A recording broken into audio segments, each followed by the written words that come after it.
Hi everybody, I'm Lisa, I'm a garden educator. We're back again for another great video in our backyard. The chicken is making some noise behind me. But in this episode of Yard Food, I want to answer one of the questions that came in from our first episode, and that is, what is a brassica? You know, I hate to use professional jargon or terminology that is confusing, so I am going to answer this question tonight. What is a brassica? Okay, what is a brassica? A brassica is any plant that's a member of the cabbage tribe. Brassica refers to it's a scientific name or botanical name of all the plants that belong to this one plant family. And that includes kale and cabbage, broccoli, cauliflower, turnips, rutabagas, radishes, mustard, bok choy, kale, collards. Some of my most favorite vegetables are brassicas. Now, why do we care about plant families? Well, all the members of a plant family are like members of a human family. They all share similar characteristics.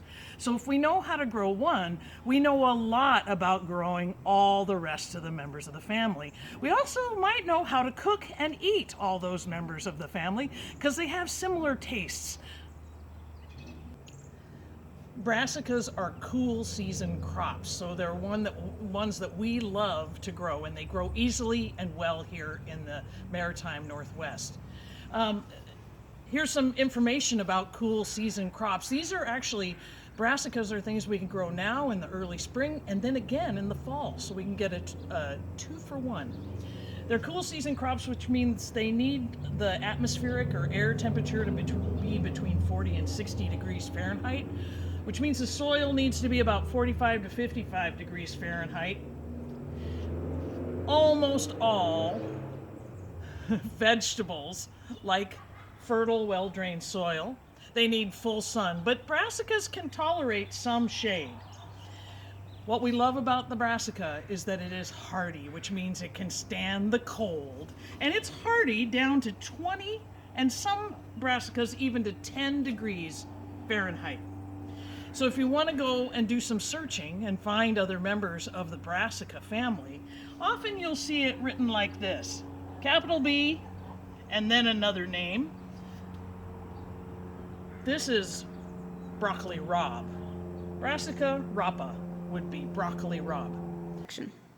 All right, we're back in the kitchen, and I've got a whole bunch of different mixed brassicas. I've got some kale and some collards and some cabbage, and I've chopped them all up. They're pretty dry, and I thought we'd make some brassica chips. So what I'm going to do is I'm just going to put maybe 2 tablespoons of oil. You can use any vegetable oil you like. I just am using some multi-purpose oil. Doesn't have a ton of flavor.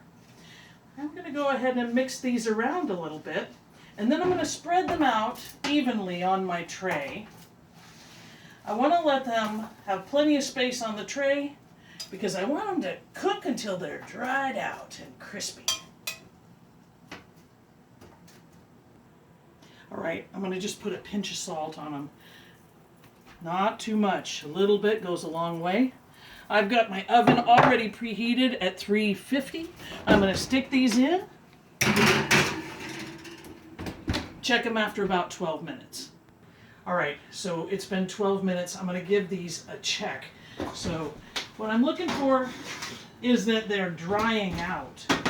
So I can kind of just lightly tell. Some of them are kind of starting to get crispy, but others are thicker and they're going to take a little bit more time.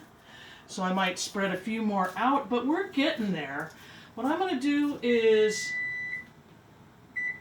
put that back in for maybe about another 6 or 7 minutes.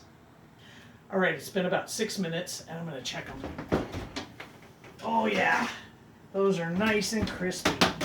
Everything's all dried out, and it's kind of crispy. I'm going to just carefully, watch your fingers. I'm going to carefully just lift up that parchment paper and put it on a tray to dry, and then we'll just eat the crunchy, delicious chips.